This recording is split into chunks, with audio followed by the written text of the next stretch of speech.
রাষ্ট্রপতি হিসেবে আমরা মনে করি কর্নেল অলি আহমেদ উপযুক্ত এবং ওনার অভিভাবকত্বে বা ওনার নেতৃত্বে এই সংকটগুলো নিরসন হওয়া সম্ভব বলে আমরা মনে করি। সাম্প্রতিক বিষয় আমাদের 11 দলের বৈঠকে সিদ্ধান্ত হয়েছে যে এই রাষ্ট্রপতি নির্বাচনে আমরা 11 দলের পক্ষ থেকে আমরা অংশ নিব, আমরা প্রার্থী দিব এবং যেহেতু 11 দল আমরা ঐক্যবদ্ধ আছি পার্লামেন্টে এবং বাইরে গণভোটের জন্য, সেই জায়গায় আমাদের কমন প্রার্থী থাকবে, ঐক্যবদ্ধ প্রার্থী থাকবে এবং আমরা সিদ্ধান্ত নিয়েছি আমাদের বৈঠকে আমাদের পক্ষ থেকে এই রাষ্ট্রপতি নির্বাচনে প্রার্থী হবেন আমাদের 11 দলেরই শরিক দল এলডিপির সম্মানিত চেয়ারম্যান এবং বাংলাদেশের একজন অভিজ্ঞ রাজনীতিবিদ এবং রণাঙ্গনের মুক্তিযোদ্ধা ছিলেন, বিভিন্ন সময়ে মন্ত্রণালয়ের দায়িত্ব পালন করেছেন।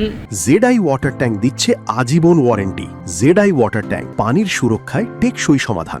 বেশ কয়েকবার 6 বারের মতো তিনি জাতীয় সংসদ সদস্য নির্বাচিত হয়েছেন এবং বীর বিক্রম মুক্তিযোদ্ধা কর্নেল অলি আহমদ উনি 11 দলের পক্ষ থেকে রাষ্ট্রপতি পদে প্রার্থী থাকবেন 11 দলের। আমরা মনে করি দেশের এই যে সংকট একটা চলছে, এই সময় দেশের যে ধরনের অভিভাবকত্ব প্রয়োজন, রাষ্ট্রপতি হিসেবে আমরা মনে করি কর্নেল অলি আহমেদ উপযুক্ত এবং ওনার অভিভাবকত্বে বা ওনার নেতৃত্বে এই সংকটগুলো নিরসন হওয়া সম্ভব বলে আমরা মনে করি।